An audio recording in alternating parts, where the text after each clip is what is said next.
এখনো বেঁচে আছে।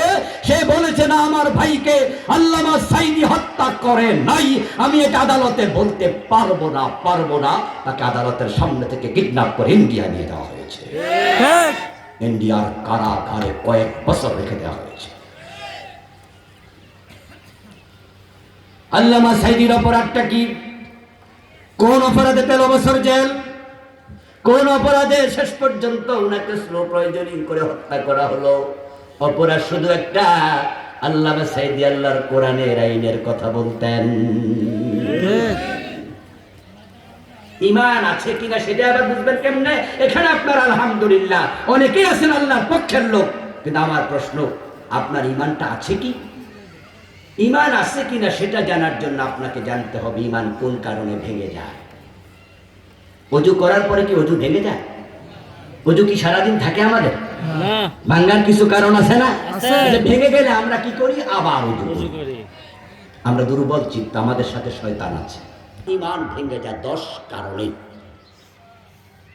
ওযু ভঙ্গের কারণ জানলেন, রোজা ভঙ্গের কারণ জানলেন, হজ ভঙ্গের কারণ জানলেন, নামাজ ভঙ্গের কারণ বক্তব্যে মুখস্থ করলেন, ঈমান ভঙ্গের কারণ মুখস্থ করা দরকার নাই। এ নিয়ে আমার লেখা বই আছে, বইটির নাম দিয়েছি আমি ঈমান কুফর ও নিফাক। ওই বইতে আমি ঈমান ভঙ্গের 10টি কারণ লিখেছি। 1 নাম্বার কারণ কুফর, দ্বিতীয় কারণ শিরক, তৃতীয় কারণ নিফাক, চতুর্থ কারণ আল্লাহ এবং বান্দার মাঝখানে ওসিলা সাব্যস্ত করা, মাধ্যম বানানো, পঞ্চম কারণ রাসূলকে ছাড়া, রাসূল ছাড়া অন্যকে আদর্শ মানলে ঈমান থাকবে না।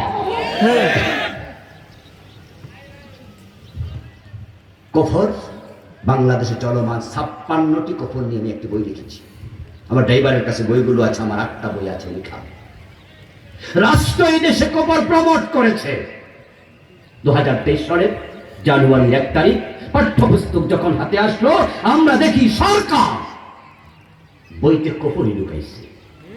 একটা সার্কেল দিয়েছে, কিছু মানুষের ছবি 1, 2, 3, 4 গোল করে, তার মাঝে সবার উপরে দিয়েছে বাঁদরের ছবি। তারা বুঝাইছে মানুষ নাকি বানর থেকে এসেছে। আল্লাহর কোরআনে আদম আলাইহিস সালাম প্রথম মানুষ, এমন আলোচনা আছে না নাই? 1-2 জায়গায় না, কয়েক জায়গায় আদম প্রথম মানুষ।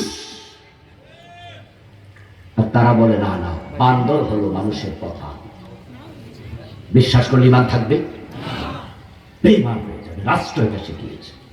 আলহামদুলিল্লাহ আলেম ওলামাদের প্রতিবাদের কারণে 2023 সালে সাবেক শিক্ষামন্ত্রী দীপু মনি আবার সার্কুলার জারি করেছে, করে বলেছে ওটুকু পড়ানো যাবে না, স্থগিত রাখো। আমরা আলেমরা যদি প্রতিবাদ না করতাম, স্থগিত করানো হতো, বাংলাদেশের ক্লাস 6 এর বাচ্চাগুলো সব করে বেঈমান হয়ে যেত।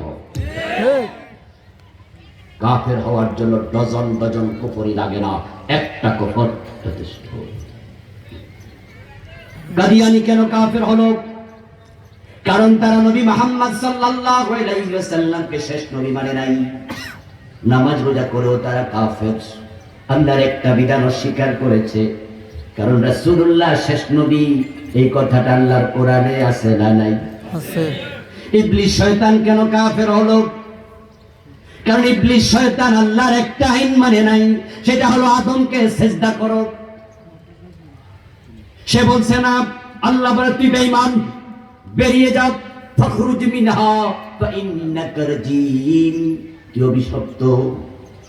কাফের হওয়ার জন্য পুরা কোরআন যদি কেউ না মানে সেও কাফের, কেউ যদি একটা আইন না মানে সেও কাফের।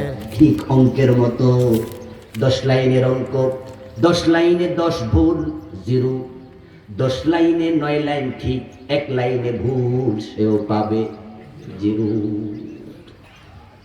কোরআনের সব মানার নাম ঈমান। একটা কুফরি করবেন ঈমান শেষ।